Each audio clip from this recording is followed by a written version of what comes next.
สบายดีพี่น้องสวัสดีค่ะพี่น้องจ้ามื้อนี้ก็มาพบพ่อกับซ่องสาวตุ๊กชาแนลอีกคือเก่าเด้อ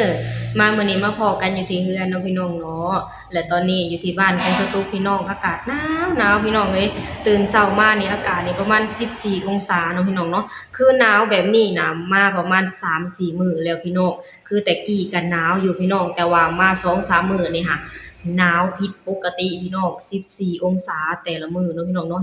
นอนยามกลางคืนก็คือแบบว่าเย็นอากาศเย็นพี่น้องเอ้ยช่วงยามแลงก็แบบว่าลมแล้วก็ทั้งลมทั้งเย็นน่ะพี่น้องแบบว่าอากาศนี่หนาวพี่น้องเอ้ยยามแลงมาขี้คร้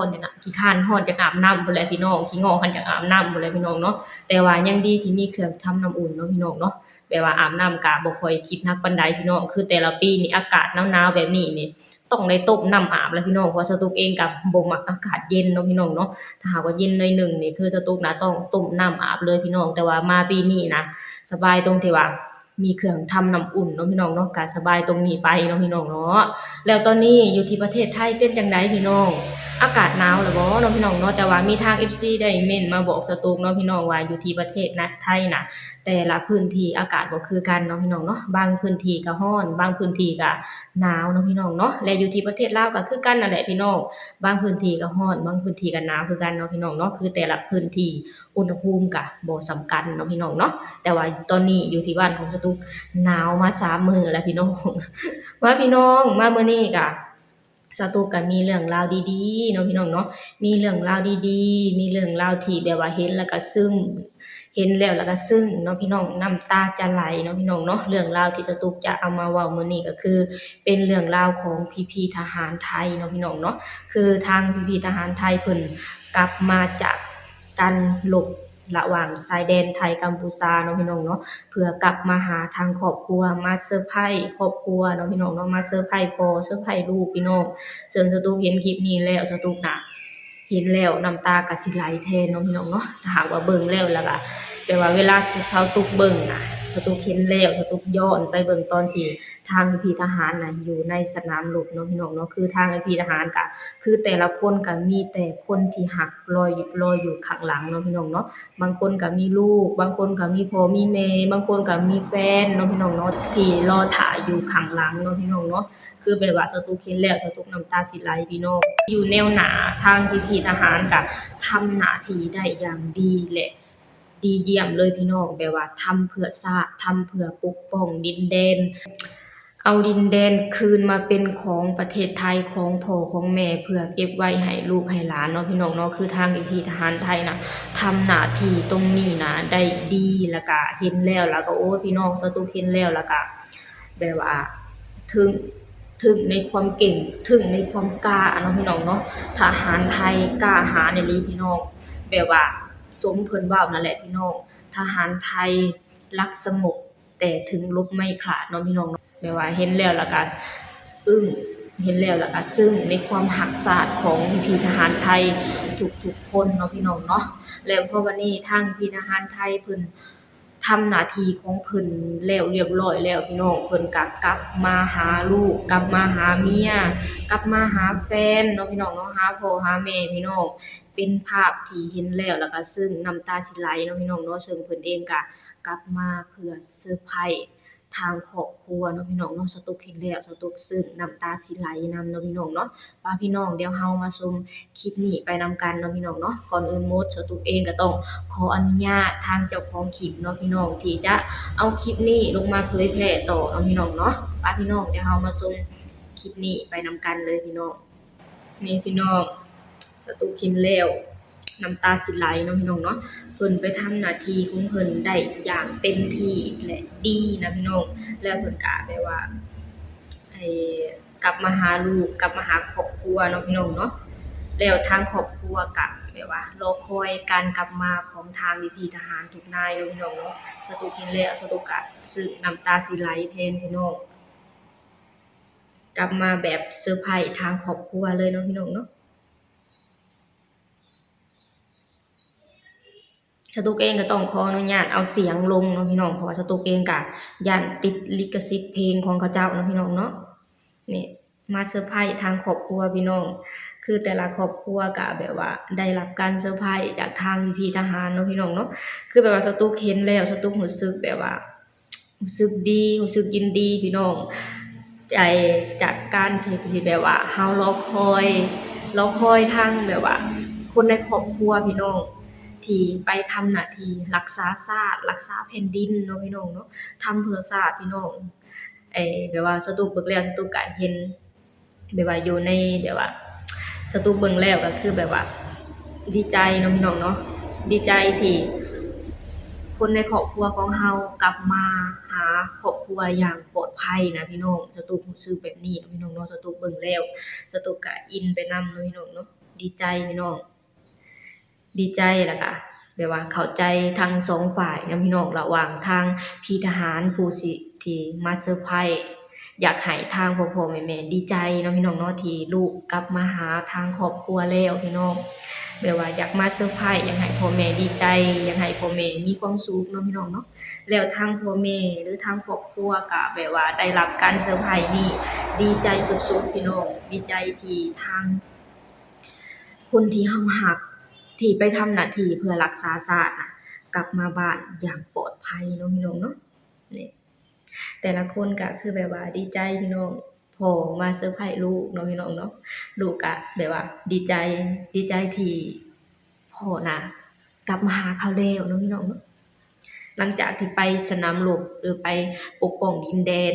ค่อนข้างหลายเดือนเนาะพี่น้องพ่อกลับมาหาลูกแล้วดีใจเนาะพี่น้องเนาะ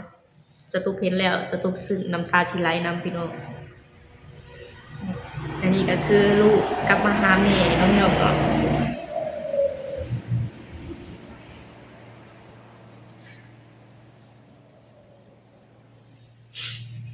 นี่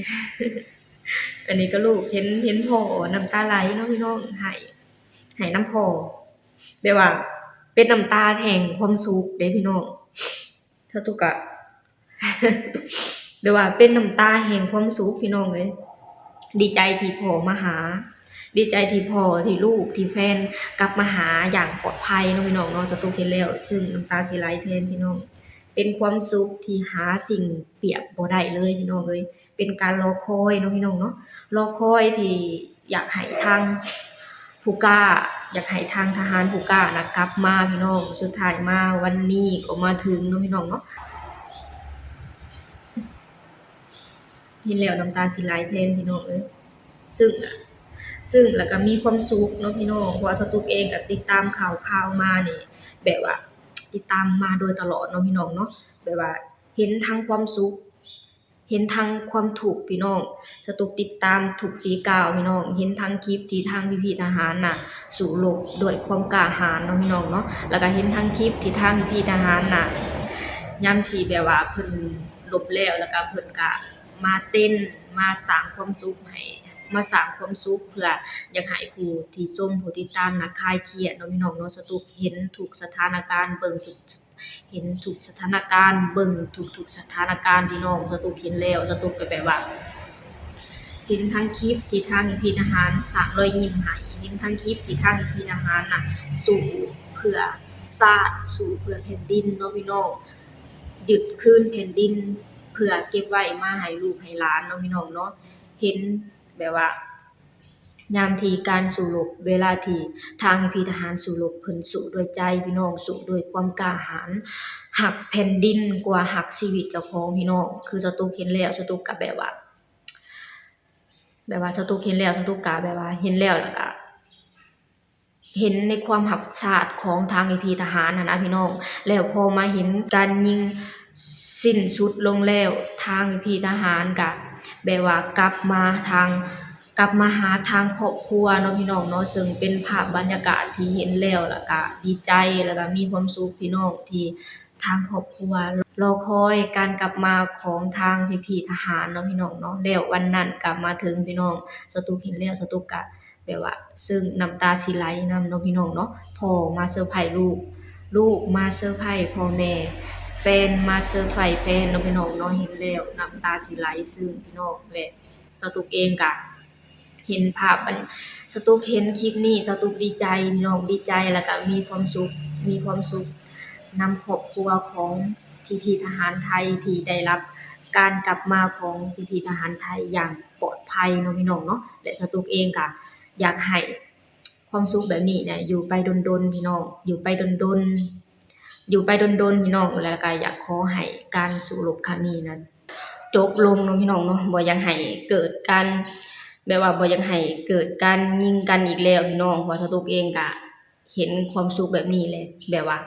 บ่อยากให้มันหายไปไสเนาะพี่น้องเนาะโอเคพี่น้องมามื้อนี้สตุกเองก็พาพ่อแม่พี่น้องมาชมภาพบรรยากาศเนาะพี่น้องเนาะแห่งความสุขแห่งความตื่นตันใจทางครอบครัวดีใจที่ทางพี่ๆทหารไทยกลับมาหาครอบครัวอย่างปลอดภัยเนาะพี่น้องอันนี้ก็คือความสุขที่สตุกน่ะสัมผัสได้เนาะพี่น้องเนาะเพราะว่าสตุกเองก็ติดตามข่าวๆมาโดยตลอดเนาะพี่น้องเห็นทั้งสุขเห็นทั้งทุกข์ของทางพี่ๆทหารไทยเนาะพี่น้องเวลาที่สตุกเห็นทางพี่ๆทหารไทยแบบว่าอยู่แบบปกป้